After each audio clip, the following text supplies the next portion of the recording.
राजनीतिक रस्साकसी और सियासी दांवपेच के बीच खबरों की तह तक जाने के लिए तीखे तेवर वाले सवाल होते हैं जरूरी होता है सवालों के सामने बैठे शख्सियत का एनकाउंटर। नमस्कार, मैं हूं प्रकाश सिंह और आप देख रहे हैं एनकाउंटर। और आज एनकाउंटर में हमारे साथ मौजूद हैं जनसुराज के नेता प्रशांत किशोर। मैं नेता आपको कह रहा हूं, अब सब मैं नेता हूं नहीं, मैं जनसुराज का सूत्रधार ही हूं, जनसुराज का सलाहकार हूं, लेकिन नेता तो बन चुके हैं। खैर प्रसाद जी, आप पिछले 2 साल से बिहार के पदयात्रा पे हैं। लगभग बहुत गांव में देखा है हमने कि आप पानी, बरसात, गर्मी सब में आप पैदल चले, लोगों के साथ जनसंवाद किया, कैंप में रहे। तो अब आपने निर्णय ले लिया है कि 2 अक्टूबर को जनसुराज एक पार्टी के रूप में स्थापना होगी और आप सब कुछ छोड़ छाड़ कर, अपनी अच्छी खासी कमाई छोड़ छाड़ कर, जो आईपैक में आप करते थे, आप नेतागिरी के दलदल में आ रहे हैं। तो क्या आपको लगता है कि जो स्थापित नेता हैं लालू यादव, नीतीश कुमार, तेजस्वी यादव, चिराग पासवान, भारतीय जनता पार्टी,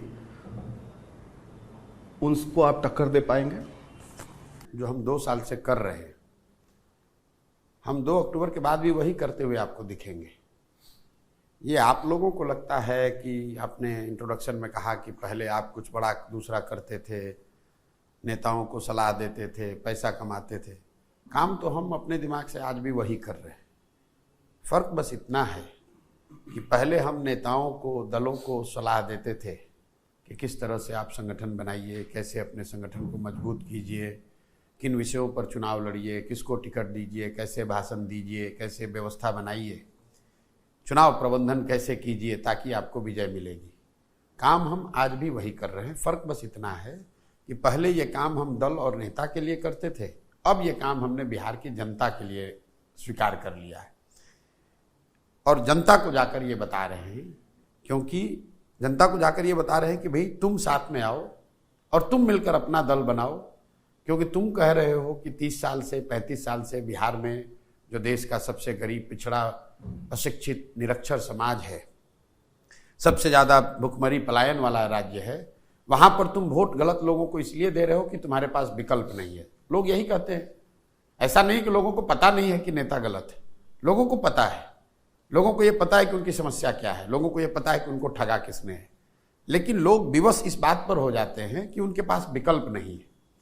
तो मैं, प्रशांत किशोर, सिर्फ इतना ही कर रहे हैं कि उस विवशता को, उस राजनीतिक बंधुआ मजदूरी से आज़ादी के लिए लोगों को हम ये कह रहे हैं कि आप साथ में आइए। आपके पास पैसा नहीं है, आपके पास साधन नहीं है, व्यवस्था नहीं है, चुनाव लड़ने की समझ नहीं है, तो वो चिंता आप प्रशांत किशोर पर छोड़ दीजिए। प्रशांत किशोर आपकी मदद करेंगे, जनसुराज आपकी मदद करेगा। लेकिन आप नया विकल्प बनाना चाहते हैं तो साथ में आइए, विकल्प बनाइए, ताकि मजबूरी में आपको गलत लोगों को वोट देना ना पड़े। अब इसका परिणाम क्या हुआ है? पिछले 2 बरस में, 2 अक्टूबर को करीब करीब 2 बरस हो जाएगा, मैं कोई 5300 गांव में पैदल गया हूं। 5300 गांव में मैं पैदल गया हूं।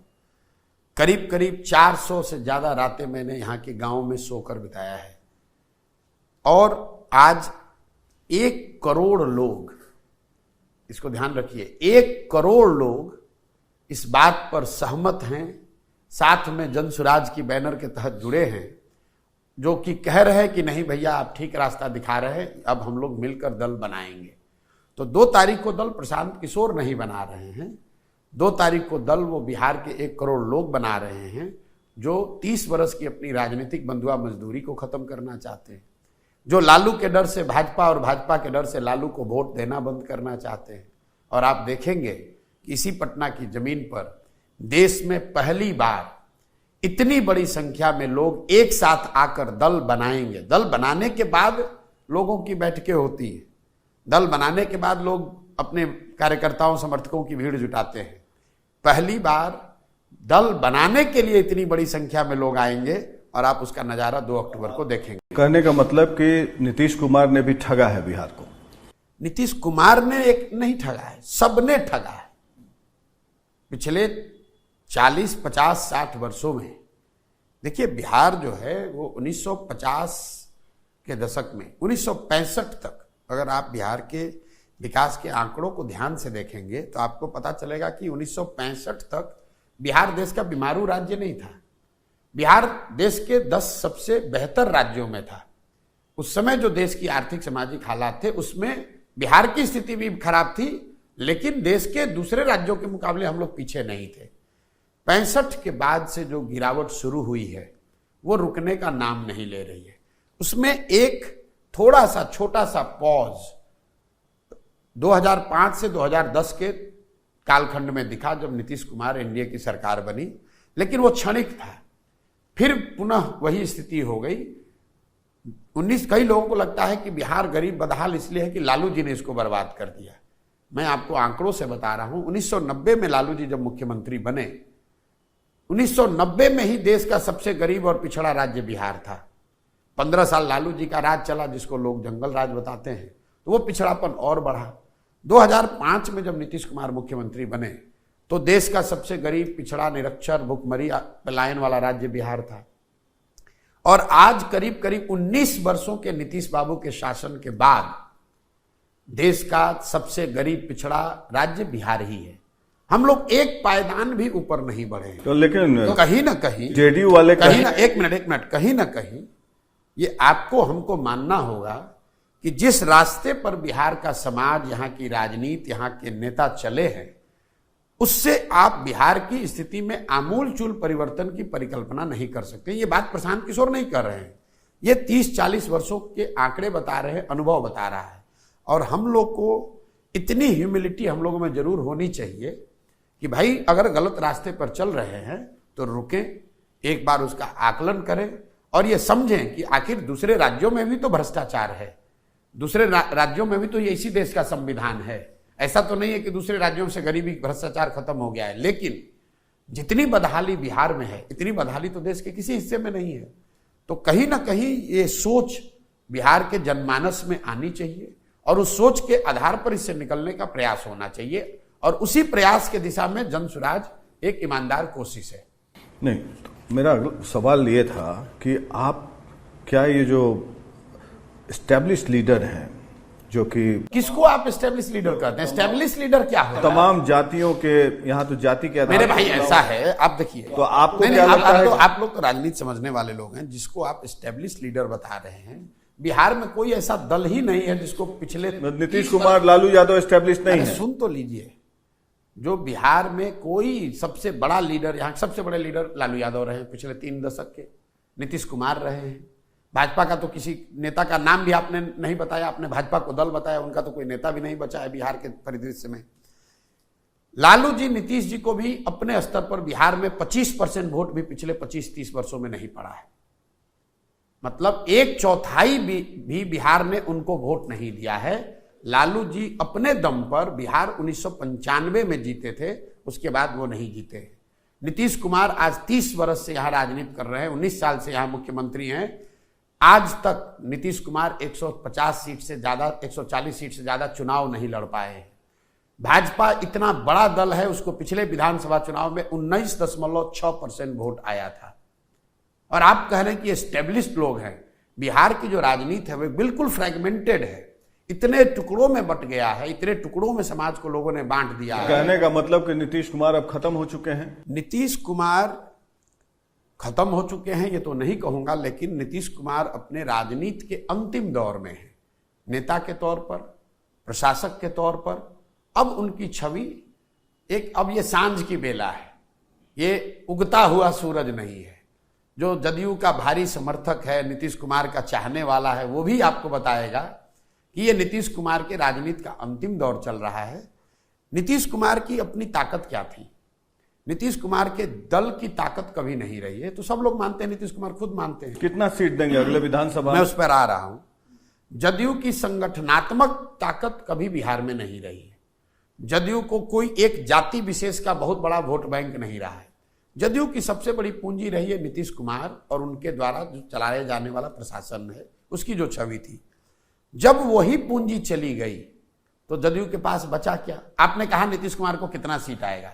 हम कई बार कह चुके हैं लोकसभा चुनाव से पहले भी मैंने कहा, जब वो महागठबंधन में लालू जी के साथ थे, कि अगर लालू जी के साथ नीतीश कुमार चुनाव लड़ेंगे तो उनको 5 सीट नहीं आएगा। लेकिन नीतीश कुमार तो मजबूत होकर कौन कह रहा है मजबूत? 12 सीट आया मतलब अगर आपको 12 सीट जीतने को आपको मजबूती दिख रही है, मतलब आप पहले सुन तो, 5 सीट आएगा। अपने हिसाब से तथ्य को तोड़ रहे हैं।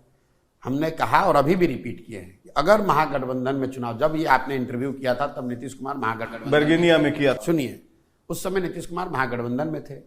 मैंने कहा था कि महागठबंधन में चुनाव लड़ेंगे, उनको 5 सीट नहीं मिलेगा।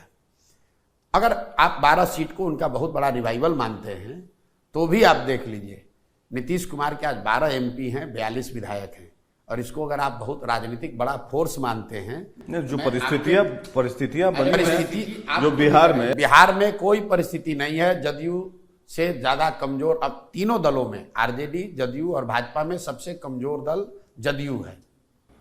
लेकिन सीट अगर देखा जाए 30 सीट आई, 12 जेडीयू को और बीजेपी को 5 और 1। ऐसा है प्रकाश जी, आरजेडी को 2020 के चुनाव में 75 सीट आ गया, तो लोगों ने यहां हल्ला मचा दिया कि तेजस्वी यादव बहुत बड़े नेता बन गए।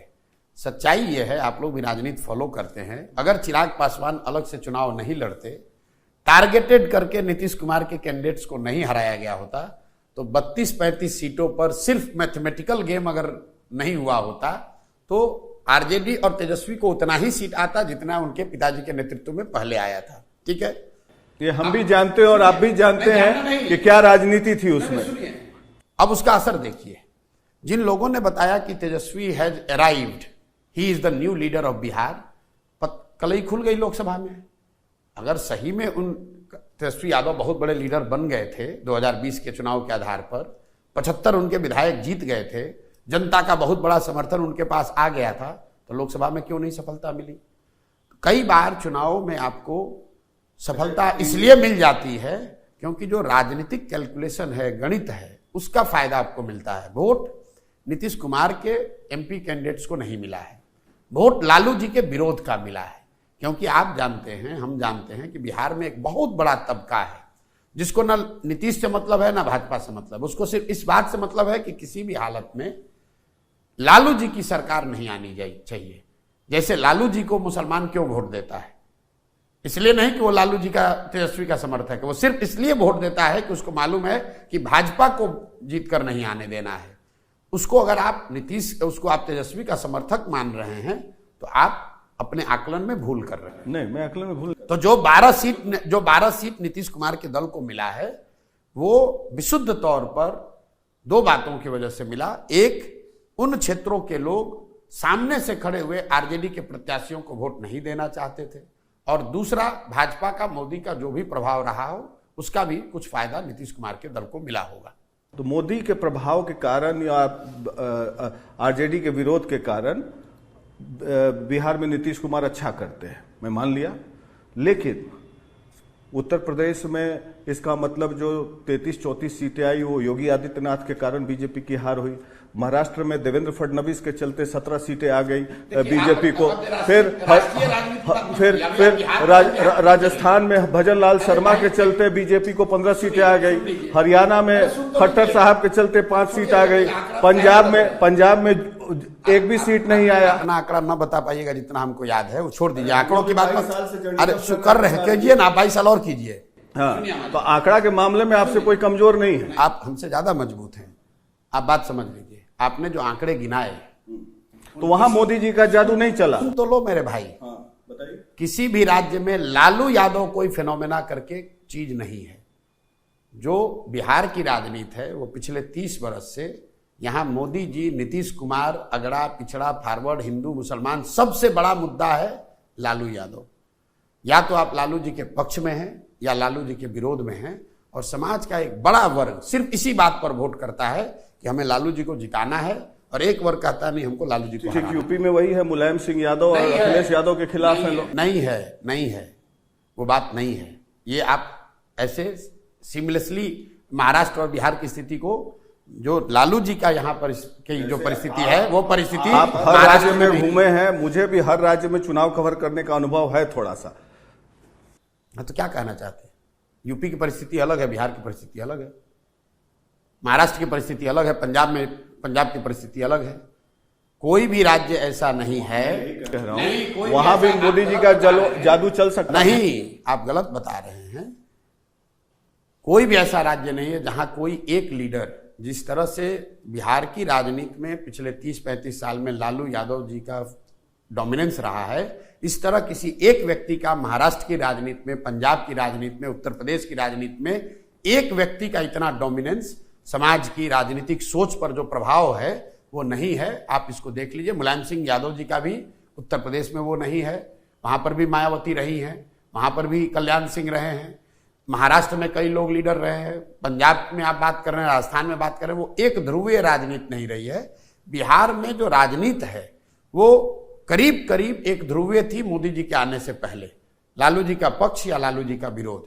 आज भी वो बहुत बड़ा ध्रुव है। इसके साथ साथ मोदी जी के समर्थन की भी बात थोड़ी बहुत हुई है। आप स्वयं कह रहे हैं कि भाजपा का कोई लीडर का आप नाम भी नहीं बता सकते हैं, तो जो भाजपा को यहाँ नहीं है, हाँ, जो भाजपा को वोट आया 20%, 25%, वो भाजपा की विचारधारा का, हिंदू मुसलमान का और मोदी जी के तीनों का सम्मिलित योगदान है उसमें।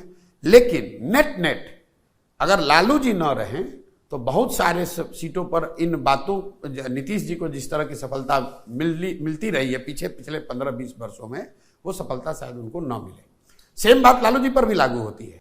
अगर सामने से भाजपा ना हो तो जिस तरह का मुसलमानों का समर्थन लालू जी को मिलता है वो समर्थन उनको शायद नहीं मिलेगा। इसमें कोई नई बात तो है नहीं। तो इसी पर एक और ऐड करता हूं, तो ठीक उसी तरीके से जिस बेल्ट से आप आते हैं शाहबाद रेंज में, वहां तो आरजेडी ने बहुत अच्छा किया परफॉर्मेंस। तो बहुत अच्छा परफॉर्मेंस का मतलब क्या है? मतलब सारी सीटें जीत गई वहां पे माले, और आरजेडी ने बक्सर जीत गए, आरा जीत गए, औरंगाबाद जीत। भाई नेट 40 सीट, लालू जी का डर नहीं था। ऐसा है कि 40 सीटों में कितनी सीट जीते? आपने तो अभी कहा कि आपको आंकड़े की बहुत जानकारी है, तो 40 में कितनी सीट लालू जी की पार्टी जीती है वो बता दो आप। तो वहां पर डर तो आप जो बता रहे हैं वो बताइए ना कि लालू जी की पार्टी कितनी सीट जीती है? लालू जी की पार्टी तो 4 सीट जीती, गठबंधन ने 10 सीट जीता। कहानी खत्म, कहानी खत्म। मैं आपको इतना ही बता रहा था कि जिन लोगों ने 2020 के चुनाव के आधार पर यह बता दिया कि तेजस्वी यादव बिहार के नेता बन गए हैं, लालू यादव जितने बड़े नेता हो गए, बिहार के सर्व समाज ने उनको नेता मान लिया, बिहार के लोगों ने उनको नेता मान लिया, वो लोग अपने आकलन में बड़ी भूल कर रहे थे। और ये लोकसभा के चुनाव ये दिखाते हैं कि आरजेडी की ताकत जो थी उतनी ही है, कोई बढ़ी नहीं है बल्कि घटी ही है। क्योंकि 2019 में इनको 0 सीट आया, 2024 के चुनाव में उनको 4 सीट आया, और 2014 में भी उनको 4 या 5 सीट ही आई थी। तो ये बेस जो है आरजेडी का इतना ही है। 25 में आरजेडी की क्या स्थिति रहेगी? आरजेडी जनसुराज बनने के बाद यहां तीसरे नंबर का दल रहेगा। एनडीए और जनसुराज में सीधा मुकाबला होगा, आरजेडी तीसरे नंबर का दल होगा। और इस बात को इस बार आप लिख लीजिए, अगली बार जब आप हमारा इंटरव्यू करेंगे तो पूछिएगा इसका वजह, मैं आपको बार मैं लिख के आता हूं। लिख के आइएगा, फिर से आइएगा। इसकी वजह बता देता हूं। आरजेडी को जो वोट है वो एक बड़ा जो MY समीकरण की हम लोग बात करते हैं, उसमें जो मुसलमान समाज का वोट है, मुसलमान समाज के लोग हैं, वो सबसे ज्यादा यहां पर पीड़ित, शोषित, पिछड़े अगर कोई है दलितों के बाद तो मुसलमान है। और वो 30-35 साल से सिर्फ और सिर्फ लालू जी को इसलिए वोट दे रहा है कि वो भाजपा को वोट दे नहीं सकता है। पहली बार मुसलमानों को ऐसा लग रहा है कि हमारे पास कोई दूसरा विकल्प भी हो सकता है, और अगर मुसलमानों ने उनको छोड़ा तो आप भी समझते हैं कि आरजेडी तीसरे नंबर पर आने के लिए भी बहुत, मतलब मुसलमान जनसुराज के साथ जुड़ रहा है कि नहीं, ये तो आप पत्रकार हैं, आप आकलन कर लीजिए।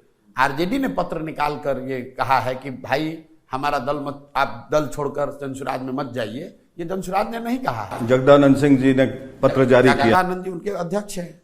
आप चंपारण से शुरू कीजिए और जिले वाइज आरजेडी से जुड़े हुए जो बड़े मुस्लिम लीडर रहे हैं, ऐसे लोग जो 20-20 साल से आरजेडी के संगठन के उन जिलों में प्रमुख रहे, माइनॉरिटी विंग के नहीं, मेन विंग के, वो लोग आज कहाँ हैं आप जाकर देख लीजिए। चंपारण में, पूर्वी चंपारण में, गोपालगंज में, सिवान में जो लोग आरजेडी के अगुआ थे, आरजेडी के मेन ध्वजवाहक थे, वो सारे लोग आज जनसुराज में हैं। इसीलिए घबराहट में वो पत्र निकाला गया है। तो आप बताइए कि अगर लालटेन से किरासन तेल निकल जाए तो लालटेन कितने दिन तक जलेगा? तो मुसलमान किरासन है। बिल्कुल है, सामने से कहता हूं। लालू जी के लिए मुसलमान विशुद्ध तौर पर किरासन तेल है, और ये मुसलमानों को समझना है कि वो किरासन तेल हैं, जल वो रहे हैं, जल उनका भविष्य, उनके बच्चों का भविष्य हो रहा है, जल रहा है, और रोशनी कहीं और हो रही है। मुसलमानों को कुछ नहीं मिला है। यादव लोग फिर क्या है? नहीं, यादव समाज का एक बहुत बड़ा वर्ग तो लालू जी के साथ है, बहुत बड़ा वर्ग भाजपा को ही वोट दे रहा है। अच्छा, जैसे दूसरे समाज में लालू जी को कुछ समर्थन है, कुछ कम या ज्यादा, ऐसा नहीं है कि यादव समाज का हर आदमी लालू जी को ही वोट दे रहा है। आप CSDS का आंकड़ा उठाकर देख लीजिए, करीब करीब 40% यादव समाज के लोग उन्होंने वोट आरजेडी के अलावा अन्य दलों को दिया है। खैर, CSDS का आंकड़ा किसने किया मैं नहीं जानता, हम लोग भी घूमते रहते हैं। दूसरी बात कि आप लोकसभा चुनाव के पहले प्रशांत जी बीच में आपने एक बयान दिया कि बीजेपी को अकेले 300 प्लस सीट आते दिख रही हैं। तमाम एग्जिट पोल और ओपिनियन पोल ने भी यही सर्वे दिया था। वहां पर आपसे चूक हो गई। विपक्षी पार्टी ने आरोप लगाया कि आप बीजेपी के PR एजेंट के रूप में काम कर रहे हैं। और सुनिए, ऐसा है प्रकाश जी, हमने क्या कहा उसको आप पहले सुन लीजिए। हमने लोकसभा चुनाव के पहले 5-6 महत्वपूर्ण बातें अपने इंटरव्यूज में कही हैं। पहली बात मैंने कहा कि मोर और लेस स्थिति वही रहेगी, सीट चाहे 250 आए, 60 आए, 270 आए, 300 आए, सरकार NDA की बनेगी, प्रधानमंत्री मोदी बनेंगे, ऐसा मेरा आकलन है। उसका मैंने आधार दिया। मैंने ये कहा कि मोदी जी की पर्सनल पॉपुलैरिटी और उसके इंटेंसिटी में कमी आई है। मैंने ये भी कहा कि मोदी जी चाहे जितने सीट लेकर प्रधानमंत्री बने, तीसरे टर्म में मोदी दूसरे टर्म के मुकाबले कमजोर प्रधानमंत्री साबित होंगे। मैंने ये भी कहा कि मोदी जी जब अगली बार सरकार लेकर आएंगे तो उनकी संख्या चाहे जो भी हो, समाज में जो बेरोजगारी है, युवाओं की समस्या है, किसानों की समस्या है, रूरल डिस्ट्रेस है, उसकी वजह से उनको बड़ी चुनौती का सामना करना पड़ेगा। मैंने ये भी कहा कि सरकार में भले मोदी जी आ जाएं, उत्तर प्रदेश की जो राजनीतिक हालात बनेंगे वो लीडरशिप के लिए बड़ी चुनौती बनेगी। लेकिन आपने ठीक कहा, मैंने ये भी कहा था कि मेरी समझ से भाजपा को 300 के आसपास सीट आएगी। वोट उनको उतना ही आया जितना पिछली बार 0.7% का फर्क हुआ, वोट उतना ही आया है। सीटों के आकलन में जरूर मैंने जो कहा उससे उनको 50 सीट कम आया है, और वो बड़ा अंतर है। मैं उससे ये नहीं कह रहा हूं कि मैंने सही कहा, लेकिन मैंने जो 6 बातें कही उसमें 5 बात सही है, वोट शेयर भी सही है, सीट उनको 50 कम आया, वो मेरी गलती है। लेकिन जो भी इस तरह का अनुमान लगाते हैं, ये साइंस है, इन्फॉर्म्ड गेस है, साइंस है। और साइंस में भी जब आप स्टैटिस्टिक्स को देखेंगे उसमें लोग बताते हैं 3% प्लस माइनस ऊपर नीचे हो सकता है, लेकिन ये 10% की गलती है, तो कुछ गलती है हमारे साइड से। लेकिन आपने बंगाल चुनाव कवर किया है। बंगाल चुनाव में हमने कहा कि भाजपा को 100 से कम सीट आएगी, पहले ही बोल दिए थे। फिर भी मैंने ये नहीं कहा, संभव था कि भाजपा को 97 भी आ जाए, संभव है कि भाजपा को 17 भी आ जाए, आया उनको 77। ये नंबर एकदम पिन पॉइंट कर पाना कभी कभी मुश्किल हो सकता है। मैंने आंध्र प्रदेश में कहा सबसे पहले कि जगन मोहन रेड्डी हार नहीं रहे, बहुत बड़ी हार हो रही है। पिछले बार लोगों ने इस बार कहा, तो लोगों ने कहा जगन मोहन रेड्डी की बड़ी हार कैसे हो रही है। जगन मोहन रेड्डी को 11 सीट आया है 175 में। तो आप ये जो अनुमान लगाते हैं इसके पीछे साइंस है, जो हम लोग की समझ है, लेकिन भगवान कोई नहीं है, हम लोग भगवान नहीं है, और ये दावा नहीं कर सकते हैं कि जो कह रहे हैं वैसा ही होगा। लेकिन जो देख रहे हैं, जो समझ रहे हैं, उसके आधार पर बात कही, उसके पीछे मोटिव कुछ नहीं। आप मोटिव लगाना चाहते हैं, लगा दीजिए। नहीं, उस समय लगा कि बीजेपी के PR एजेंट के रूप में आप काम कर रहे हैं। भाई, बीजेपी को सबसे बड़ी हार बिहार में हराया हमने, बीजेपी को हमने हराने में कंधा लगाया बंगाल में, और हम बीजेपी के एजेंट हो गए। और जो नीतीश कुमार बीजेपी के साथ सरकार में बैठा हुआ है, वो आदमी हमको कह रहा है कि हम बीजेपी की टीम है। ये कहने का कोई मतलब नहीं है, और समाज इस बात को समझता है। बड़ी बात यह है कि बिहार में मैं सिर्फ सर्वे के आधार पर बात नहीं बोल रहा हूं, ये फर्क समझिए। बंगाल में जो मैंने कहा वो सिर्फ सर्वे नहीं था, बंगाल में मेरे 2 साल का वहां प्रयास भी था, मैं 2 साल वहां बैठा हुआ था। तो जो मैं बिहार में कह रहा हूं ये सर्वे भी है, और मेरे 2-3 साल का गांव-गांव में किया गया अपना प्रयास भी है। दोनों को मिला देने के बाद से जो मैं कह रहा हूं या जो समझ पा रहा हूं, उसके गलत होने की संभावना कम है। 100% तो कोई नहीं कह सकता है, लेकिन यह संभावना कम है कि बिहार के प्रति जो आकलन मेरा है वो गलत हो जाए। लाइटर वेट में ये इन दोनों बातों के लिए एक मोदी जी के 300 सीट आने के लिए, भारतीय जनता पार्टी को 300 सीट आने के लिए, और नीतीश कुमार के बारे में जो आपने कहा, नीतीश कुमार के बारे में जो कहा 100% वही हुआ। 5 सीट नहीं आएगा, आप बोले कि जनता के सामने माफी। फिर आप बात ही नहीं समझते हो यार, आप गलत मत कोट कीजिए। जो मैं गलत बोलता हूं, मैं उन व्यक्तियों में से नहीं हूं जो गलत है करता। 300 सीट का अगर गलत है, हम सामने से कह रहे हैं क्या गलत है क्या सही है। नीतीश कुमार को, आप मेरा बयान, आप दर्शकों को मैं कहूंगा आप चलवाइए, उस इंटरव्यू है मेरे पास, चलाइएगा, प्लीज चलाइए उसको 2 विंडो में करेंगे, बिल्कुल चलाइएगा। मैंने कहा कि अगर, क्योंकि मैं नीतीश का स्वभाव जानता हूं कि कब वो महागठबंधन में, आपने ये भी बोला था कि रोशनदान खोल के रखे हुए, उस समय ये भी बोला था, तो ठीक है। तो आपको मैंने उस समय ये ध्यान रखा था कहते हुए कि आदमी लोकसभा से पहले भाग भी सकता है, इसलिए मैंने कहा था कि महागठबंधन में अगर लड़ेंगे तो 5 सीट आएगा, और अगर वो बयान में 1 पैसा भी इसके ऊपर नीचे होगा तो कल आप फिर आ जाइएगा। मैं आप हमको अभी चला के दिखा दीजिए, कल दिखा दीजिएगा, हम फिर से आप कह रहे माफी मांगे, बिल्कुल मांग लेंगे अगर हमने ये कहा होगा तो। कि आज नहीं, आज माफी नहीं मांगिएगा, सवाल ही नहीं, हम गलत किए नहीं, गलत बोले ही नहीं, तो क्यों? हम तो जो कहे वही हुआ। हम तो पहले कहते नीतीश कुमार रोशनदान खोल के बैठा हुआ, भागेगा लोकसभा से पहले, भाग गए। वो हरिवंश जी का रोशनदान आपने बोला था, खिड़की और दरवाजे की भी बात की थी आपने, नीतीश कुमार, लेकिन बयान उसमें है, मैं कल पलट के आप फिर देख लीजिए। अगर मैंने कहा है तो तभी मैं आपको कोट कर, मेरे भाई प्रशांत किशोर को 1 मिनट नहीं लगेगा ये आकर मानने स्वीकार करने में। तब माफी मांगेंगे, बिल्कुल मांगेंगे। आप हमको दिखा दीजिए, अगर हमने कहा हो कि अगर एनडीए के साथ लड़े तो भी, अगर ये कहा है मैंने, तो आप बिल्कुल, मैं माफी मांगूंगा। आपने बोला था कुछ भी कर लें, 5 सीट से ज्यादा नहीं, कुछ भी कर लें, 5 सीट से कम आए, बिल्कुल सुन लीजिए, कुछ भी कर लें, महागठबंधन के साथ चुनाव लड़ेंगे तो 5 सीट से कम आएगा। इससे अगर कुछ अलग कहा है तो मैं कल माफी मांग लूंगा। अब आज सामने लाइएगा, आज सामने माफी, कोई बात नहीं, बात खत्म हुई। नहीं खत्म नहीं हुई, इसको मैं रखूंगा, हम लोग आपकी बातचीत होते रहती है, लेकिन इंटरव्यू को आगे बढ़ाते हैं। उस समय प्रशांत जी, एक उस इंटरव्यू में आपने यह भी कहा था, हमने पूछा था कि राहुल गांधी कैसे नेता हैं, और आपने कहा था कि राहुल गांधी में ही पोटेंशियल है, नीतीश कुमार कन्वीनर नहीं बन सकते हैं। और इस बार देखा गया कि विपक्ष ने अच्छा प्रदर्शन किया, करीब 60 सीटों का अंतर है दोनों के बीच में, बीजेपी और इंडिया फॉर्मेशन में। राहुल गांधी ने प्रदर्शन अच्छा किया, लेकिन उस समय आपने एक बात कही थी कि इस बार अगर राहुल गांधी चुनाव हार जाते हैं तो बार बार पीएम के कैंडिडेट वो न बने, किसी दूसरे को मौका। आपने हाथ जोड़कर कहा था कि मैं हाथ जोड़कर राहुल गांधी से विनम्र प्रार्थना करता हूं कि उस दूसरे को मौका दे दे। तो आपको क्या लगता है कि 29 में किसी दूसरे को विपक्ष का नेता बनना चाहिए राहुल गांधी के बजाय? 29 में क्या होगा, तो आज अभी चुनाव हुआ, 29 के बाद कौन करेगा? 2 बातें मैंने उस समय जो कहा था कि अगर राहुल गांधी को इस बार भी सफलता नहीं मिलती है तो इसमें कोई हर्ज नहीं है कि वो बैकसीट ले और किसी दूसरे को मौका दे। लेकिन जहां तक 2024 का चुनाव का सवाल है, मैंने उस समय भी कहा था कि भाई आप माने ना माने राहुल गांधी इसके अगुआ है, तो जो भी थोड़ा बहुत अच्छा प्रदर्शन विपक्ष का हुआ है उसका श्रेय और क्रेडिट राहुल गांधी को मिला ही है। नीतीश कुमार को तो और लालू यादव को और ममता बनर्जी को तो मिला नहीं, वो श्रेय राहुल गांधी को मिला, वही एलओपी बने हैं।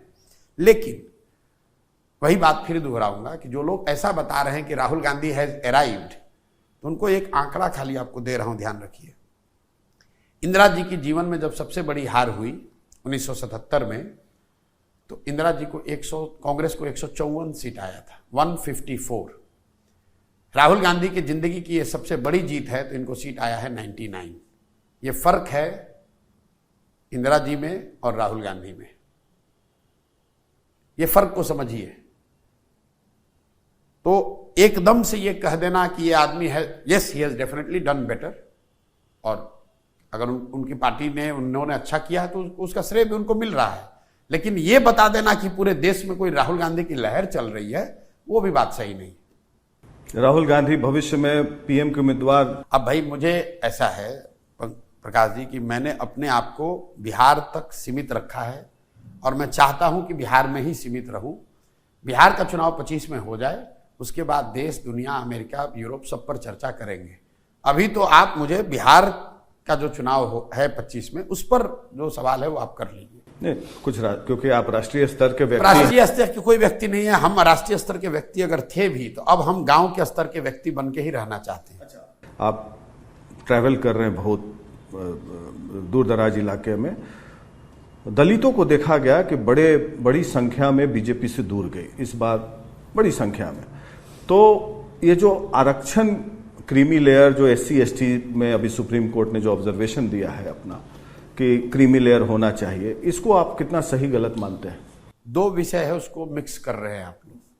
एक है वर्गों के विद इन सब क्लासिफिकेशन और एक है जो आरक्षण मिल रहा है उसमें क्रीमी लेयर हो या ना हो, दोनों अलग अलग विषय है। जहां तक सब क्लासिफिकेशन की बात है तो मैंने अपने पहले भी वक्तव्यों में कहा है, जन सुराज, प्रशांत किशोर, हम लोग के साथी, हम लोग का विचारधारा जो है, हम लोग सब क्लासिफिकेशन के पक्ष में है। जो सुप्रीम कोर्ट ने बोला है, कोर्ट ने क्या बोला उससे हमको मतलब नहीं है, सब क्लासिफिकेशन के हम लोग पक्ष में हैं। और ये कोई पहली बार पहले दिन की घटना नहीं है। आज UPA 2 की जब सरकार थी तब रोहिणी आयोग बनाया गया था, तब OBC के सब क्लासिफिकेशन, OBC रिजर्वेशन के सब क्लासिफिकेशन के लिए कमेटी मनमोहन सिंह जी ने बनाई थी। उसके बाद 2018-19 में भाजपा ने उसको कॉन्स्टिट्यूशनल राइट भी दिया। वो चर्चा देश में चल रही है, देश के कई हिस्सों में, दलित समाज में, OBC समाज में इस तरह के आंदोलन चल रहे हैं। जैसे अगर आप आंध्रा चलेंगे तो वहां पर माला और मडिगा जो दोनों ही अनुसूचित जाति समाज के वर्ग हैं, उनमें ये बहुत लंबे समय से संघर्ष चल रहा है कि सब क्लासिफिकेशन माला और मडिगा के बीच में होना चाहिए। तो ये विचार के तौर पर मैं उसके पक्ष में हूं। क्रीमी लेयर अलग मुद्दा है। क्रीमी लेयर होना चाहिए, नहीं होना चाहिए, उसका क्राइटेरिया क्या होना चाहिए, ये हम लोग को आज की जो राजनीतिक परिस्थिति जो चलाने वाले लोग हैं, जो कोर्ट है, उनको बैठ के तय करना चाहिए कि इसका मापदंड क्या होना चाहिए कि नहीं होना चाहिए। लेकिन सब क्लासिफिकेशन के मैं पक्ष। क्रीमी लेयर होना चाहिए या नहीं होना चाहिए? नहीं, वो निर्णय उनको करना है, क्योंकि जो विषमता की जो बात है वो उस समाज के लोगों को आप कॉन्फिडेंस में लिए बगैर क्रीमी लेयर लागू नहीं कर सकते। मान लीजिए कि आप और हम एक ही समाज के हैं, आप ऊपर हो गए, जो सो कॉल्ड क्रीमी लेयर के हिस्सा हो गए, और मैं पीछे छूट गया, तो ये तो मुझे ही तो कहना पड़ेगा कि भाई इनको हटाइए और हमको दीजिए।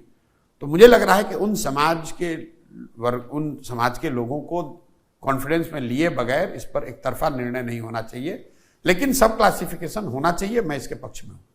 नीतीश जी ने प्रोहिबिशन लागू किया, तो आपको क्या लगता है कि प्रोहिबिशन क्या अच्छी चीज है, खराब चीज है, और आपकी सरकार आएगी तो क्या निर्णय लीजिएगा आप? मतलब 2 साल से हर इंटरव्यू में मैंने कहा है कि मैं शराबबंदी के विरोध में हूं, और अगर जनसुराज की व्यवस्था बनती है तो सबसे पहला निर्णय 1 घंटे के अंदर 15 मिनट में शराबबंदी को हटा लिया जाएगा। उसकी वजह भी मैंने गिनाई। पूरे दुनिया में शराबबंदी के जरिए किसी समाज, राज्य या देश का भला हुआ हो, आर्थिक फायदा हुआ हो, इसका कोई प्रमाण नहीं है। और ऐसा नहीं है कि बिहार और बिहार के नेताओं, नीतीश कुमार ने कोई नई डिस्कवरी की है। इस तरह के प्रयास देश के अन्य राज्यों में हुए हैं, दुनिया के अन्य देशों में, अमेरिका इंक्लूडेड, ऐसे प्रयास हुए। और मेक्सिको बॉर्डर से पुलिस करता था, US हर जगह लोगों का अनुभव ये रहा कि इसको लागू करना करीब करीब असंभव है, और इसको लागू करने के नुकसान ज्यादा हैं, फायदे कम हैं। दूसरा, एक इसका मोरल आधार है। जो लोग शराबबंदी के पक्ष की बात करते हैं वो इसके मोरल आधार की बात करते हैं, और वो गांधी जी का रेफरेंस देते हैं, नीतीश कुमार कम से कम। तो मैं रोज ये कह रहा हूं, आपके कैमरे पर भी दोहरा देता हूं, कि गांधी जी ने आज तक कहीं ये कहा नहीं, कहीं ये लिखा नहीं कि सरकार को, फिर से ध्यान से सुन लीजिए, गांधी जी ने ये नहीं कहा कि सरकार को कानून बनाकर शराबबंदी लागू करना चाहिए। गांधी जी ने ये कहा कि शराबबंदी को करने के लिए, शराब के यूज को रोकने के लिए सामाजिक प्रयास होना चाहिए। ये तो ऐसे हुआ कि गांधी जी ने यह भी कहा कि समाज में लोगों को शाकाहारी होना चाहिए। इसका मतलब ये नहीं है कि आप कानून बना दीजिएगा कि जो भी नॉन वेजिटेरियन है, मांसाहारी व्यक्ति है, उसको जेल में डाल दिया जाएगा। तीसरी बात, एक बार को अगर आप मान भी ले कि इसका कुछ फायदा है, तो फायदा तो तब होगा जब इसको लागू आप कीजिएगा। दवा का फायदा तब तो होगा, दवा खाइएगा। तो जो बिहार में शराबबंदी लागू है, ये तो सिर्फ इसमें शराब के दुकान बंद कर दिए गए और होम डिलीवरी चालू हो गया।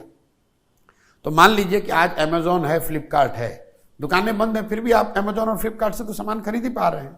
तो बिहार में भी शराबबंदी का हालत वही है कि दुकानें बंद हो गई और होम डिलीवरी हो रहा है।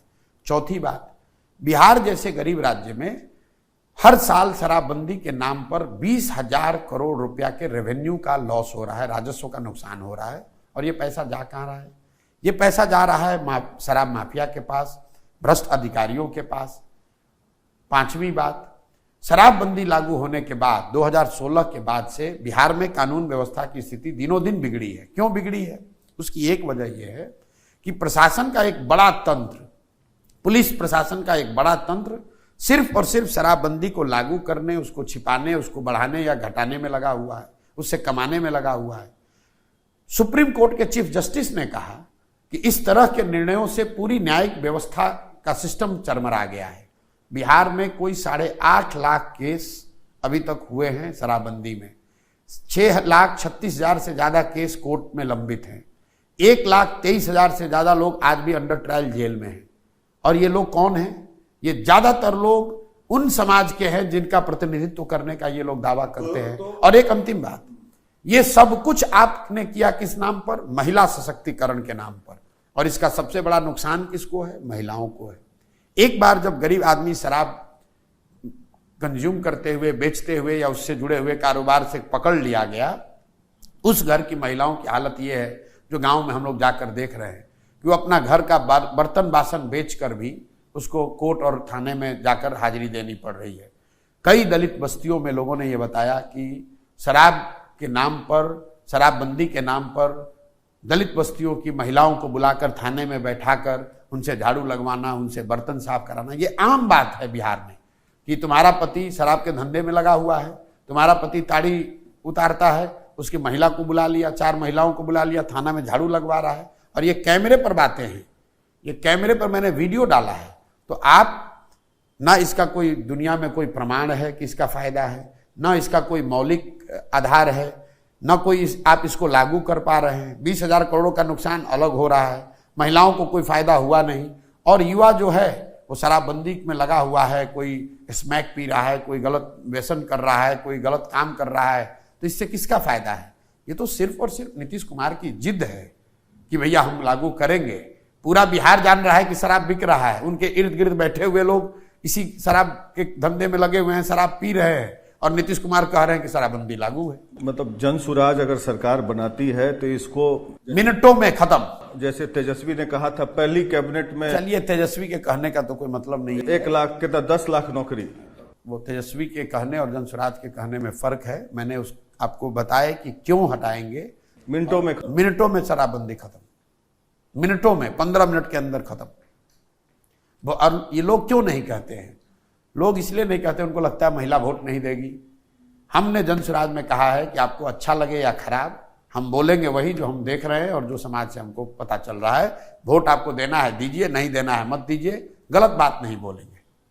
अभी हाल में प्रशांत जी, बंगाल में उपचुनाव हुए, नतीजे टीएमसी के पक्ष में आए काफ़ी, और उस समय हमने देखा कि ममता बनर्जी ने आप पर थोड़ा सा, आपने काम किया है उनके साथ, उनके लिए भी कंधा लगाया जैसा आप कहते हैं, तो टिप्पणी किया कि I congratulate the IUPAC team but not the other man.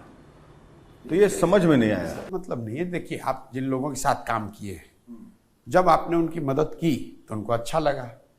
जब नीतीश कुमार की हमने मदद की तो नीतीश कुमार को हम सबसे बुद्धिमान व्यक्ति दिखते थे, उनके दल के हम सबसे सम्माननीय लोग थे। जब आज हम मदद नहीं कर रहे हैं, या हमने अपना कुछ काम शुरू कर लिया, या हम अपना कुछ जीवन में करने लगे, तो स्वाभाविक तौर पर उनको अच्छा नहीं लगेगा। इसमें कोई बहुत बड़ी बात नहीं। मेरे उन लोगों से अच्छे, जैसे नीतीश जी से मेरे मधुर संबंध है, वैसे उन लोगों से भी मेरे नीतीश जी से मधुर संबंध, बिल्कुल खूब बढ़िया संबंध है। नीतीश जी से मेरा क्या झगड़ा है? आपको नीतीश कुमार जी, आप तो पत्रकार हैं, नीतीश कुमार जी ने कभी बुलाकर कहा है प्रशांत किशोर, हम उन्हीं के राज में आज 2 बरस से पैदल चल रहे हैं। उनके पुलिस प्रशासन ने या उनके सरकार ने कहाँ हमको कहीं रोका है, कहाँ हमको परेशान कर रहे हैं? कुछ नहीं कर रहे। नीतीश जी का आशीर्वाद प्राप्त है आपको? आशीर्वाद वाली बात नहीं है, लेकिन एक समय तो आप नंबर 2 डिजिग्नेट कर दिए गए थे जेडीयू में। नंबर 2 डिजिग्नेट तो किए गए होंगे बाद में। आप तो हमसे मिले हैं 2015 में, तब तो हमारा कोई नंबर नहीं था, लेकिन फिर भी सबसे ज्यादा हमको अधिकार, पावर तो था ही पार्टी में, वो अलग बात है। मेरा नीतीश कुमार से व्यक्तिगत कोई झगड़ा नहीं है। मेरा बस बिहार की जो आज स्थिति है उसको लेकर मुझे लगता है कि जिस तरह के प्रयास नीतीश जी कर सकते थे वो नहीं किया उन्होंने, और उसको लेकर मेरा उनसे मतभेद है, और उस पर कोई कॉम्प्रोमाइज नहीं हो सकता। व्यक्तिगत नहीं, लेकिन आप जिस तरह का भाषा का इस्तेमाल करते हैं, मैंने सुना है, मैं सही या गलत हो सकता हूं, बोला कि नीतीश कुमार से बड़ा राजनीतिक धूर्त कोई नहीं। बिल्कुल एकदम सही कह रहे हैं। व्यक्तिगत उनके चरित्र पर टिप्पणी खाली नहीं है। जो इस तरह की राजनीति वो करते हैं उसको आप क्या कहेंगे? वो तो राजनीतिक धूर्तता ही है। आज आपके साथ रहे, आपको अच्छा बता दिया, तेजस्वी को बता दिया कि यही बिहार का भविष्य है, अब तो मेरे जीवन में क्या बचा, अब इसी को आगे बढ़ाना है। अगले दिन भाजपा में चले गए तो अब कह रहे कि अरे तो सब बहुत खाली सब बेटा बेटी को बढ़ाने वाला है, सब तो बिल्कुल फ्रॉड है। इसको आप क्या कहेंगे? आप बता दीजिए डिक्शनरी के भाषा में इसको राजनीतिक धूर्त न कहा जाए तो क्या कहा जाए? हमने आज तक नीतीश कुमार जी के व्यक्तिगत आचार विचार व्यवहार पर कोई टीका टिप्पणी नहीं की है। वो कहाँ सोते हैं, क्या बैठते हैं, कितना काम करते हैं, इन बातों पर मैं टिप्पणी नहीं करता हूँ। हाँ, लेकिन मैं उन बातों पर टिप्पणी ना करता हूँ, ना करूंगा।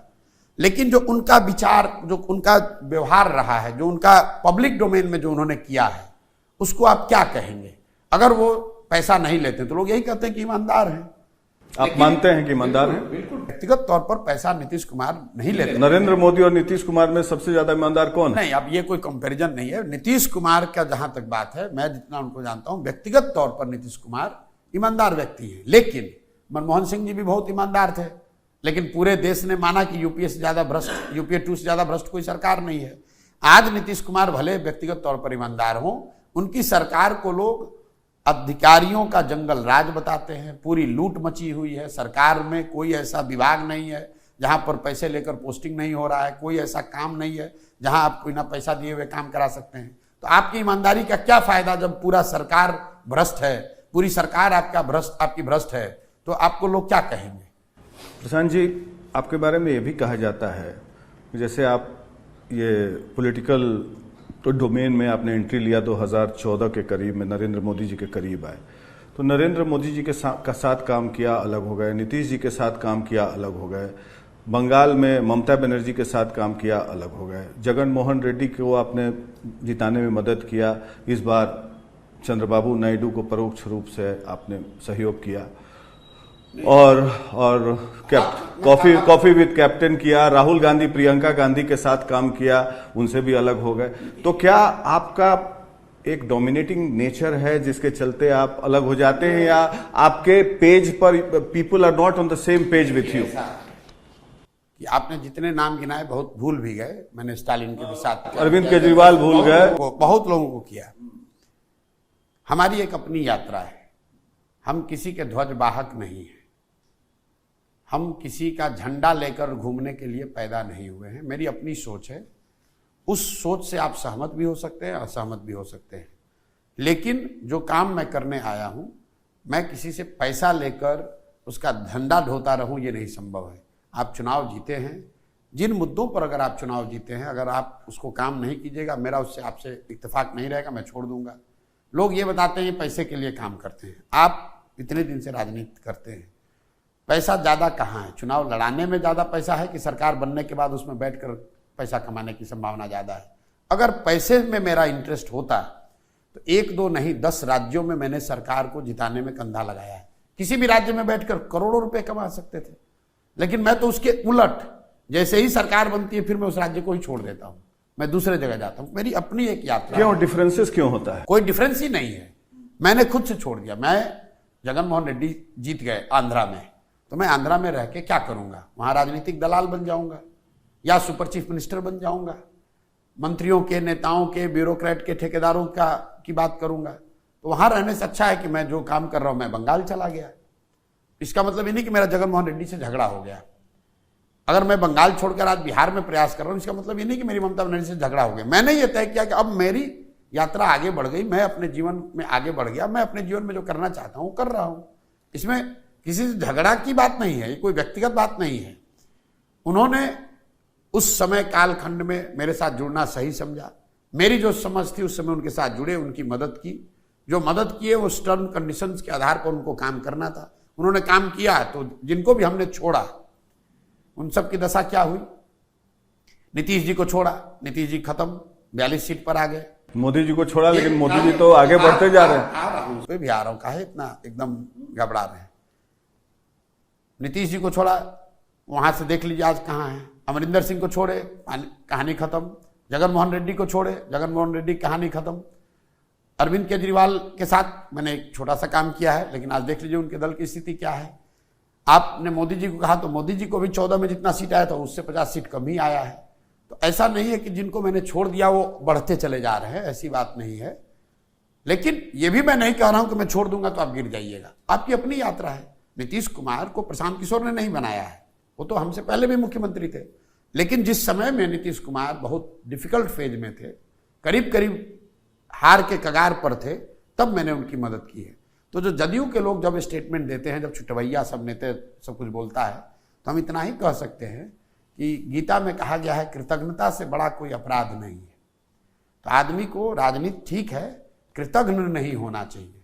ये जदयू के नेताओं को नहीं भूलना चाहिए कि अगर 2015 में प्रशांत किशोर ने मदद नहीं की होती तो सारी होशियारी के बावजूद, सारी ताकत के बावजूद ना दल बचता, ना नीतीश कुमार बचते, ना विचार बचते। मतलब कि आपके कारण 2015 में नीतीश जी फिर से मुख्यमंत्री बने, उनकी कोई अपनी, फिर वही बात, आप, मैं ये नहीं कह रहा कि मेरे कारण बने, लेकिन आपने भी 2015 का चुनाव कवर किया है। अगर प्रशांत किशोर नहीं आते तो शायद नीतीश कुमार का वापस फिर से मतलब मांझी जी को हटाकर वापस मुख्यमंत्री बनना, चुनाव लड़ना, भाजपा के उस वेव में फिर से 185 सीट जीत कर आ जाना, महागठबंधन बनाना, थोड़ा बहुत तो योगदान मेरा भी होगा। 2005 और 10 में उन्होंने तो अपने बल पे ही परफॉर्म किया। 2020 में चलिए ठीक है, कमजोर हुए। मैं बता रहा हूं, आपने ठीक कहा, 2005 में अपने बल पर जीते, 2010 में भी जीते, बहुत लैंडस्लाइड हुआ। लेकिन हमसे कब मिले?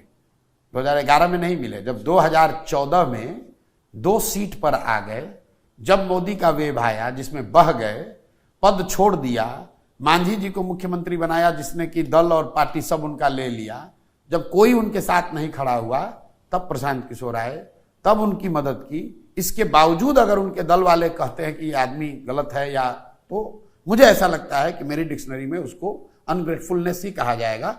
बाकी उनकी स्वतंत्रता है, जो कहना चाहे कह ले। बाकी सबके बारे में तो प्रशांत जी आपने बता दिया कि सबकी स्थिति क्या है, सब बुरी स्थिति में है। मोदी जी भी कमजोर थोड़ा सा हुए हैं, तो आप ये मोदी जी के बारे में बताइए कि यहाँ से मोदी जी का टेक ऑफ कहाँ होगा, या फिर उनके लिए डिफिकल्ट फेज चल रहा है, डिफिकल्ट फेज रहेगा। ये पहले भी मैंने कहा मोदी जी के लिए क्या कैसे डिफिकल्ट रहेगा। मैंने चुनाव के पहले भी कहा ये कि उनकी अपनी पर्सनल पॉपुलैरिटी और उसकी जो इंटेंसिटी थी उसमें तेजी से गिरावट आई है। 10 साल 12 साल की एंटी इनकम्बेंसी है, और सिर्फ मोदी के नाम पर जो वोट पड़ने की प्रवृत्ति थी उसमें कमी आई है। अब आगे 5 साल में क्या होने वाला है? और पिछले 3-4 साल के मेरे इंटरव्यू उठाकर देख लीजिए, मैं आपको बता रहा हूं, आंकड़ों से लोगों को बता रहा हूं कि 2000 जब लोग मोदी जी को इनविंसिबल बता रहे थे, तब भी मैंने कहा है कि 2014 से 2019 के बीच में लोकसभा चुनाव और विधानसभा चुनाव के बीच में भाजपा का अंडर परफॉर्मेंस करीब 3 परसेंटेज पॉइंट रहा है। 2015 से लेकर 2019 से लेकर 2024 के बीच में जितने राज्यों में चुनाव हुए वहां भाजपा का अंडर परफॉर्मेंस 10% से ज्यादा रहा, 10 परसेंटेज पॉइंट से ज्यादा रहा है। तो मोदी जी की पॉपुलैरिटी और खासकर उनके नाम पर दूसरे को वोट मिलने की जो प्रवृत्ति थी, उसमें बहुत तेजी से गिरावट पिछले 4-5 साल से आ रहा है। अगले 5 साल में क्या गुंजाइश लगता है? मुझे नहीं ऐसा पता है, मुझे ऐसा लगता है, मैं इतना ही कह सकता हूं कि आने वाले जो 2.5 साल हैं, इन 2.5 साल में 8 राज्यों में, बड़े राज्यों में चुनाव होने वाले हैं। 3 तो इसी साल होने हैं। महाराष्ट्र, झारखंड, हरियाणा, दिल्ली, बिहार, उसके बाद तमिलनाडु, बंगाल और असम।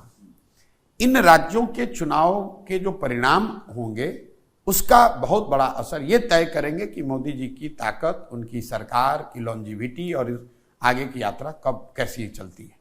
तो महाराष्ट्र में तो बुरी हालत हुई बीजेपी की इस बार। अब मैं ये नहीं जानता हूं कि लोकसभा में, झारखंड में भी पिछले बार 13 जीते थे, इस बार आप लोग मुंह में उंगली डाल के प्रेडिक्शन कराइएगा, फिर कहिएगा आप तो ये बोले थे।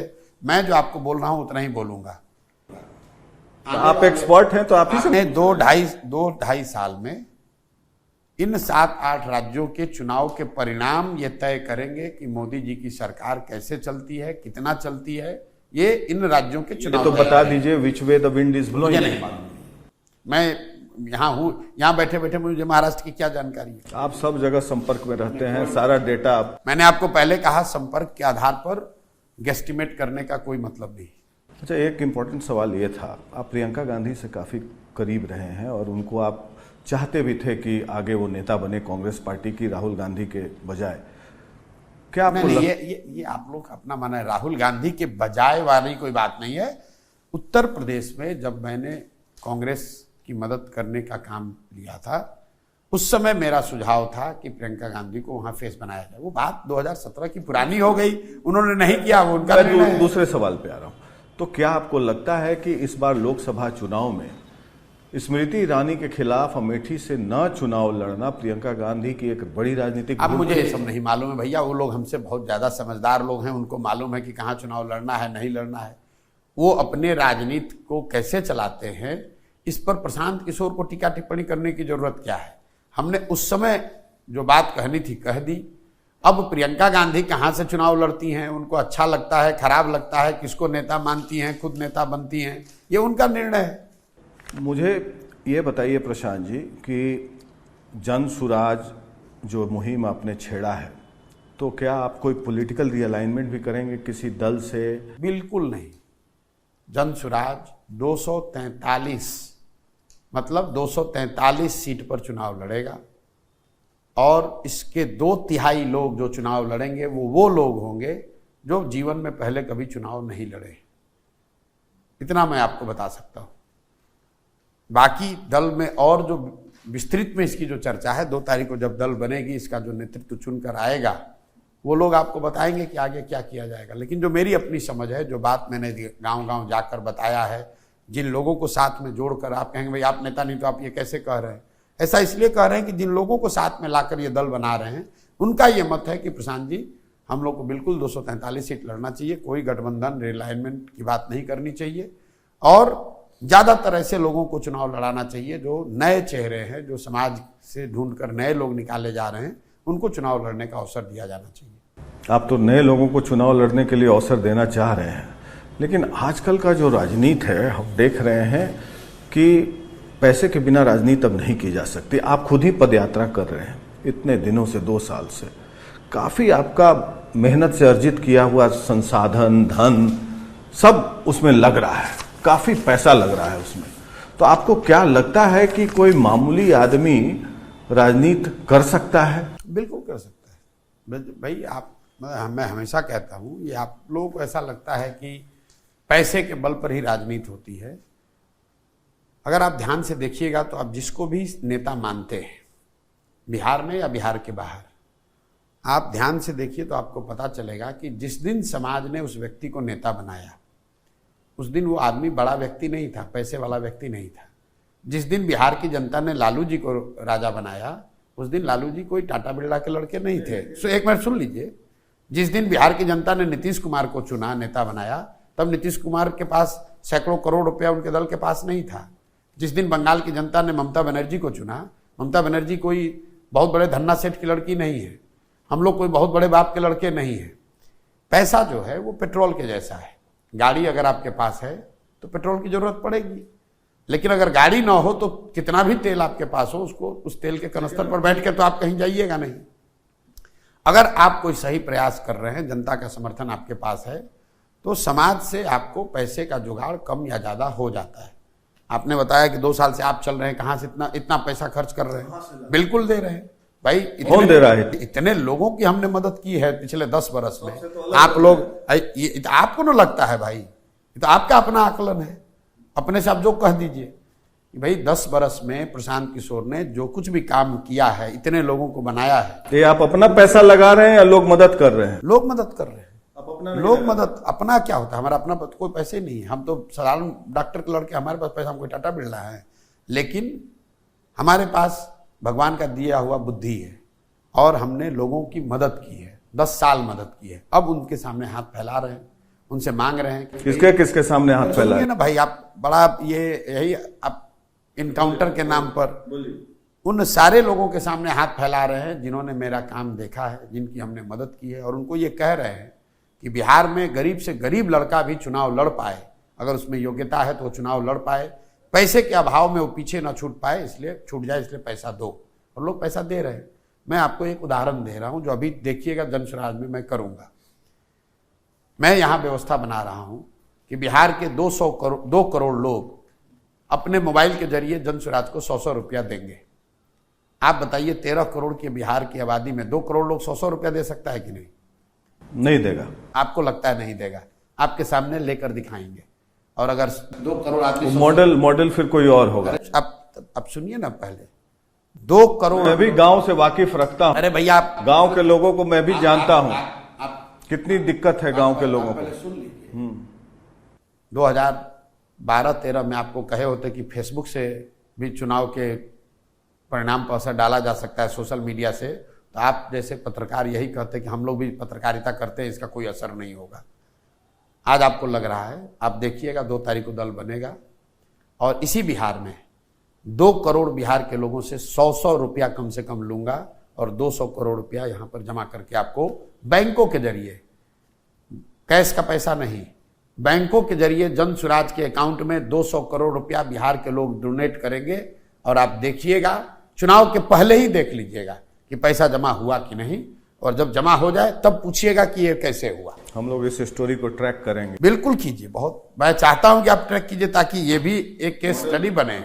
आई want to be proved wrong. बिल्कुल बिल्कुल, मेरे साथ कम से कम 20 एक्स्ट्रा ऑर्डिनरी जीनियस लड़के इस पर काम कर रहे हैं और हम लोग रात दिन लगे हुए हैं ये व्यवस्था बनाने में कि कैसे, अगर आप इंदिरा आवास में 20,000 रुपया नहीं देना चाहते हैं, अगर आप दाखिल खारिज में 10,000 रुपया घूस नहीं देना चाहते हैं, तो all you have to do सब, और सिर्फ आपको इतना करना है कि आप 500 रुपया दीजिए, 1000 रुपया दीजिए, 100 रुपया दीजिए। एक ऐसी व्यवस्था बनाइए जिसमें भ्रष्ट राजनीतिक लोग चुनकर न आए, ताकि आपको कल करप्शन का सामना न करना पड़े। अगर आप भ्रष्टाचार से मुक्ति पाना चाहते हैं, आप 100 रुपया दे दीजिए, कुछ नहीं दीजिए, 100 रुपया दीजिए, आपको भ्रष्टाचार मुक्त राजनीतिक व्यवस्था बना कर देंगे। स्टेट फंडिंग ऑफ इलेक्शंस बिल्कुल उसके विरोध में। क्यों? क्योंकि स्टेट फंडिंग से क्या, जिसको सैलरी मिलती है वो घूस नहीं लेता है। तो स्टेट फंडिंग अगर होगा तो पार्टी वाला स्टेट से पैसा भी ले लेगा और उसके बाद भी करप्शन करेगा। करप्शन जो है, भ्रष्टाचार जो है, ये जरूरत का पैमाना नहीं है। आप इसलिए नहीं भ्रष्ट है कि आपको पैसे की जरूरत है, ये बीमारी है। जिसको लग गई उसको बिना पैसे का चैन नहीं है, चाहे उसके पास जितना पैसा आ जाए वो रुकेगा नहीं। तो ये जो लोग बताते हैं कि स्टेट फंडिंग हो जाएगा तो उससे क्लीन हो जाएगा, ऐसा कहीं दुनिया में प्रमाण नहीं है। जहां पर भी राजनीतिक व्यवस्था में शुचिता आई है वहां पर पीपल्स पार्टिसिपेशन से शुचिता आई है। लोग जब डोनेट करते हैं और जब वो डिस्ट्रीब्यूटेड डोनेशन है, किसी एक आदमी का पैसा नहीं है, किसी 10 आदमी का पैसा नहीं है, तो कोई एक व्यक्ति सरकार के पॉलिसी को या सरकार को नियंत्रित नहीं कर सकेगा। इसीलिए डिस्ट्रीब्यूटेड डोनर्स की बात कर रहे हैं हम लोग। और दुनिया के कई देशों में, अमेरिका में बर्नी सैंडर्स ने इसको करके दिखाया। उन्होंने कैप कर दिया था कि $10 से ज्यादा आप नहीं डोनेट कर सकते हैं। और बर्नी सैंडर्स, आपके दर्शकों को बता दें, बर्नी सैंडर्स जो कि कैपिटलिस्ट के खिलाफ अमेरिका में डेमोक्रेटिक पार्टी के प्रेसिडेंशियल नॉमिनी होना चाहते थे, और उस समय के बड़े बड़े जो कैपिटलिस्ट हैं वो सब उनके खिलाफ थे। उसके बावजूद सबसे ज्यादा पैसा इकट्ठा हुआ बर्नी सैंडर्स के प्रोग्राम में। तो डिस्ट्रीब्यूटेड डोनर्स का जो कॉन्सेप्ट है उसको लागू किया जा सकता है। हम लोग ट्राई करके यहाँ देखेंगे। पर तेजस्वी यादव आप पर कई बार आरोप लगाते हैं कि प्रशांत जी तो महंगे टेंटेड सिटी में रहते हैं, पैसा बहुत है, हम लोग तो साधारण आदमी हैं। ऐसा है कि तेजस्वी यादव पहले तय कर ले कि वो अपने बारे में क्या कहना चाहते हैं। कभी तो खड़ा होकर कहता है ये आदमी कि हमारे तो माँ और बाप दोनों ही मुख्यमंत्री थे, तो फिर आप साधारण कैसे हो गए। ये आदमी प्राइवेट प्लेन में अपना बर्थडे मनाते हैं, केक काटते हैं और बताते हैं कि हमारे पास पैसा नहीं है। अंबानी की शादी में अटेंड करने जाएंगे चार्टर्ड प्लेन से और कह रहे हैं कि हमारे पास पैसा नहीं है। मेरे भाई, आपके पास जो पैसा है उससे आप जमीन खरीदना चाहते हो, मॉल बनाना चाहते हो, प्राइवेट संपत्ति खड़ा करना चाहते हो, हेलीकॉप्टर पे चलना चाहते हो। प्रशांत किशोर जो पैसा ला रहे हैं उससे यहाँ के गरीब से गरीब बच्चे को लड़ाना चाहते हैं। हम हेलीकॉप्टर पे नहीं चलते हैं। आप हमारा घर गांव में जाकर देख लीजिए कि किस दशा में है। हम अपना घर नहीं बना रहे हैं, हम यहाँ पर जमीन नहीं खरीद रहे हैं, मॉल नहीं बनवा रहे हैं, हम लूट कर पैसा घर नहीं ला रहे हैं। हम लोगों से पैसा मांग रहे हैं कि गरीब से गरीब आदमी को भी लड़ाया जाए, इसलिए हमारे पास पैसा है। और पैसा अपने हुनर, अपने बुद्धि से ला रहे हैं। ठेका और शराब और बालू माफिया से पैसा, कमीशन काटकर पैसा हम नहीं लाते। तो तेजस्वी यादव क्या कहेंगे? चुनाव जब आप लड़ाइएगा युवाओं को और युवतियों को भी, तो उसका एज ग्रुप क्या रहेगा? एज ग्रुप कोई हमारा क्राइटेरिया नहीं। हम इन चीज़ों में नहीं पढ़ना चाहते हैं कि युवा लड़ेगा कि बुजुर्ग लड़ेगा। मैं इतना कह सकता हूं कि जो लड़ेगा वो समाज का सही व्यक्ति होगा।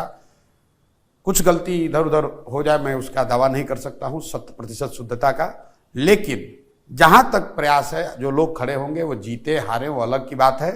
कोई ये नहीं उंगली उठा पाएगा कि प्रशांत किशोर या जनसुराज ने गलत व्यक्ति को चुनाव में के मैदान में उतारा है। 243 में से कंपोजिशन क्या रहेगा कैंडिडेट्स का? सामाजिक नहीं, वो तो पहले से कहा हुआ है, पहले से ये बात कही हुई है। वो जनसुराज के दल के संविधान में लिखा जा रहा है कि जिस जाति की जिस 5 जो वर्ग हैं, सामान्य वर्ग, ओबीसी, ईबीसी, दलित और मुसलमान, इन वर्गों की जनसंख्या के हिसाब से इनको भागीदारी मिलेगी। लेकिन इसके जो लोग दूसरे लोग जो नारा लगाते हैं कि जिसकी जितनी हिस्सेदारी उतनी भागीदारी, उसमें और जनसुराज में क्या फर्क है? फर्क यह है कि जनसुराज का यह मानना है कि हर समाज में काबिल लोग हैं और हर काबिल आदमी किसी न किसी जाति या समाज का है। तो अगर बांटने वाले या बनाने वाले की नियत में खोट न हो तो बिल्कुल ये संभव है कि हर जाति के काबिल लोगों को लाकर ये समायोजन किया जा सकता है। आप इसको ध्यान से समझिए। मान लीजिए कि बिहार में दलित समाज के 100 काबिल लोग हैं, तो कितने लोगों को यहां पर दल को चलाने के लिए अगर 20 लोगों की कमेटी बन रही है तो उसमें कितने 100 जो काबिल दलित आए उसमें से कितने लोगों को शामिल किया जाएगा? उसके लिए जनसंख्या का आधार बनाया जा रहा है। ऐसा नहीं है कि वो दलित है इसलिए वो वहां पर बन जाएगा। मुसलमानों को आप कितना टिकट दे रहे हैं? मैंने कहा जिसको जितनी संख्या है, अगर मुसलमानों की संख्या आबादी 18% है तो 18% टिकट उनको मिलेगा ही मिलेगा। सिर्फ टिकट नहीं मिलेगा, दल का नेतृत्व जब घोषित किया जाएगा 2 तारीख को तो उसमें भी नेतृत्व में उनको उतना ही भागीदारी मिलेगा। जो दल बनाया जा रहा है उसमें भी उसका उतने भागीदारी है। और सबसे बड़ी बात जो मैं बार बार आपको कह रहा हूं, जो मुसलमान, जो अति पिछड़ा, जो अनुसूचित जाति, जो सामान्य वर्ग के लोग दल का नेतृत्व करेंगे वो इसलिए नहीं करेंगे कि उस जाति के हैं, इसलिए करेंगे कि वो बिहार के सबसे काबिल लोगों में होंगे 20 लोग। लेकिन जब 20 काबिल लोगों को इकट्ठा कीजिएगा तो किसी न किसी जाति के भी तो होंगे, उसका भी ध्यान रखा जाएगा कि उन जातियों को जिनकी संख्या जितनी है समाज में, उस समाज के उतने लोगों को मौका मिल जाए। आखिरी 2 सवाल। आईपैक से आपने नाता रिश्ता तोड़ लिया है? 2021 में छोड़ दिया है, काम ही छोड़ दिया। तो कौन चलाते हैं उनको? जो चलाए, 20,000 लड़के हैं, एक सब लड़के चला रहे हैं, जहां जिसको मन है, जो अपने अपने, कई लोग आईपैक के नाम से चला रहे हैं, कोई दूसरे नाम से चला रहा है। कोई बोलता है प्रशांत किशोर के साथ काम किए, वो अपना दुकान चला रहा है। जिसको चलाना चलाए, वो इसमें कोई दिक्कत भी नहीं है। 20,000 से ज्यादा बच्चों ने 10 साल 11 साल के मेरे उस यात्रा। आईपैक से आपका कोई लेना देना नहीं है? ये अभी जो चंद्रबाबू नायडू को मदद की है आप? हम कोई मदद ही नहीं, किसी टीम ने किया जिसमें आपने सहयोग दिया? कोई नहीं किया। ये हमारा स्वभाव नहीं है कि हम बात पलट दें कि कल आज चंद्रबाबू नायडू जीत गए तो हम जबरदस्ती उनके जीत का सेहरा अपने सर पे बांध लें। आप नहीं है चंद्रबाबू नायडू? बिल्कुल नहीं भाई, कैमरे पे कहा हुआ। हमने जब वो काम ही छोड़ दिया, लेकिन काम छोड़ दिया इसका मतलब ये थोड़ी कि हम नेताओं से मिलना बंद कर देंगे या पत्रकारों से मेरी मुलाकात नहीं होगी या बुद्धिजीवियों से हम मिलेंगे नहीं। नेता जो जानता है, इस क्षेत्र में है, वो मिलता है, बात करता है, बात होती रहती है, कि कई लोगों से बात होती रहती है। लेकिन जहां तक काम करने का सवाल है तो 2 मई 2021 को जब मैंने काम छोड़ा, उसके बाद आज तक मैंने किसी का कॉन्ट्रेक्चुअल, किसी को प्रोफेशनल मदद नहीं की। सलाह के तौर पर आप आइएगा, आप कहिएगा कि प्रकाश जी कहेंगे कि कल बिहार में हमको पार्टी बनाना है, तो 1 घंटा बैठ के चर्चा कर लेंगे आपसे कि भैया ऐसे बनाइए, वैसे बनाइए, आपको मन हो बात मानिए। तो चंद्रबाबू नायडू पूछे कि स्टालिन पूछे, इसमें और जो हम पहले करते थे उसमें जमीन आसमान का फर्क है। नेट यह है कि 2021 के बाद वो काम को छोड़कर बिहार में लगे हुए और बिहार में ही रहना चाहते हैं। आखिरी सवाल यह है कि आप 2 साल से बिहार में पदयात्रा कर रहे हैं, घूम रहे हैं, काफ़ी सेक्रीफाइसेस है इसमें फैमिली पर बड़ा असर पड़ता होगा। आपके छोटे बच्चे हैं, शायद बोर्डिंग में पढ़ते हैं, और पत्नी भी आपकी असम से हैं, तो कैसे मैनेज कर रहे हैं? ये व्यक्तिगत सवाल मैं पूछ रहा हूँ। देखिए, बिना परिवार के सहयोग के, बिना पत्नी या घर वालों के सहयोग के तो आप इतना बड़ा प्रयास कर नहीं सकते हैं। मेरा एक बेटा है, वो बोर्डिंग में पढ़ता है, पत्नी डॉक्टर है, अपना काम कर रही है, और स्वाभाविक तौर पर उतना एडजस्टमेंट आपको करना पड़ता है कि अगर आप आकर यहाँ समाज में कुछ करना, बड़ा करना चाहते हैं तो आपको जीवन में कुछ सेक्रीफाइस तो करना ही पड़ेगा। तो क्या प्रशांत किशोर को हम लोग देख रहे हैं कि 2025 में बिहार के मुख्यमंत्री के तौर पर स्थापित ना? आप बिल्कुल ये देखिए कि 25 में बिहार में एक नई सरकार, जनसुराज की सरकार बनेगी। मुख्यमंत्री प्रशांत किशोर बने न बने उसका कोई महत्व नहीं है। महत्व यह है कि अगले 10 वर्ष में बिहार की दशा और दिशा बदले, उसके लिए समर्पित हैं। 1 वर्ष लगे, 2 वर्ष लगे, 5 वर्ष लगे, जितनी मेहनत करनी पड़े, इसको किए बगैर मानेंगे नहीं। एकदम कृत संकल्पित हैं, इसको करेंगे ही, और जीवन का आने वाला कई वर्ष इसी काम के लिए मैंने रखा है कि मुझे बिहार को हर हालत में सुधारना है। तो नेता प्रशांत किशोर जो हैं उनके 5 इंपॉर्टेंट प्रोग्राम्स अगर जन स्वराज की सरकार बनती है तो ये जन स्वराज का जो विजन डॉक्यूमेंट जारी होगा आप उसको पढ़ लीजिएगा। 5 इंपॉर्टेंट प्रोग्राम्स बता दीजिए। विजन डॉक्यूमेंट तो 2 अक्टूबर को होगा। नहीं 2 अक्टूबर को नहीं होगा, मार्च में होगा। 2 अक्टूबर को तो दल बनेगा। 5 इंपॉर्टेंट प्रोग्राम्स बता दीजिए। कोई 5 प्रोग्राम हम आपको अलग से नहीं बताएंगे। जो बात हम बता रहे हैं वो गांव-गांव जाकर बता रहे हैं। हम लोग की जो मूल समझ है कि यहाँ पर 15 साल से कम उम्र के बच्चों की पढ़ाई जो है, जब तक उसको नहीं सुधारा जाएगा तब तक समाज और व्यवस्था पर जो लोग बोझ बनकर जीवन जी रहे हैं उसकी संख्या बढ़ती जाएगी और कभी आप उसके साथ व्यवस्था उनके साथ जस्टिफिकेशन नहीं कर पाएगा। दूसरा, जो लोग 15 साल से ज़्यादा उम्र के हैं, 60 साल से कम उम्र के जो युवा जिसको आप कह सकते हैं, अब अगर यहाँ शिक्षा सुधर भी जाए तो अब वापस जाके तो पढ़ नहीं सकता है। उसको किसी भी तरीके से पूंजी अगर उपलब्ध करा दिया जाए तो वो स्वरोजगार कर सकता है, कुछ ना कुछ रोजी रोजगार का जुगाड़ कर सकता है। और 60 वर्ष से ज़्यादा उम्र के जो लोग हैं उनको जीने के लिए एक बेसिक सुविधा जरूर होनी चाहिए। आज सरकार यहाँ पर 400 रुपया उसको पेंशन देती है, तो जन स्वराज की अपनी सोच है कि कम से कम 2000 रुपया यहाँ के 60 वर्ष से ज़्यादा उम्र के लोगों को जरूर मिले। इसके साथ साथ 2 चीज़ें और जो हम लोग जिस पर हम लोग का फोकस है, जो 5 चीज़ें आपने पूछा कि यहाँ के खेती को खाने वाली खेती से कमाने वाली खेती कैसे बनाई जाए, उसके लिए उनको लेबर फ्री, मजदूर फ्री उपलब्ध कराया जाए ताकि लोग उन चीज़ों की खेती करें जिनसे उनकी कमाई हो। धान गेहूं के खेती छोड़कर उन चीज़ों की खेती करें जिनसे कि उनको कमाई हो, सिर्फ खाने के लिए खेती लोग ना करें। और 5वीं और अंतिम बात, यहाँ पर महिलाओं की, चूँकि बहुत बड़ी संख्या में यहाँ महिलाएं रहती हैं, पुरुष तो सब बाहर ही चले गए हैं, तो महिलाओं को सस्ते दर पर सरकारी गारंटी पर लोन मिले ताकि घर घर महिलाएं कुछ काम कर सकें। ये 5 महत्वपूर्ण बात जो सारा विजन डॉक्यूमेंट है उसमें आपने कहा 5 बताइए, तो अगर मुझे टॉप 5 चुनना होगा तो ये 5 बातें बताएंगे। बहुत बहुत धन्यवाद प्रशांत जी, रिपब्लिक टीवी से बात करने के लिए। और ये था प्रशांत किशोर के साथ आज का एनकाउंटर, और इन्होंने बड़ी बेबाकी से जवाब दिया और इनके पॉलिटिकल करियर को हम लोग फॉलो करते रहेंगे। और ये 2 अक्टूबर को इसी साल अपने पार्टी की स्थापना करने वाले हैं, जन स्वराज पार्टी की, और उसके बाद से अगले 1 साल तक इनको देखेंगे कि इनकी पार्टी किस तरीके से आगे बढ़ती है बिहार में। और जैसा कि ये क्लेम कर रहे हैं कि 2025 में जन स्वराज की सरकार बनेगी, लेकिन $1 मिलियन क्वेश्चन ये है कि देखना है कि प्रशांत किशोर मुख्यमंत्री बनते हैं कि नहीं बिहार में।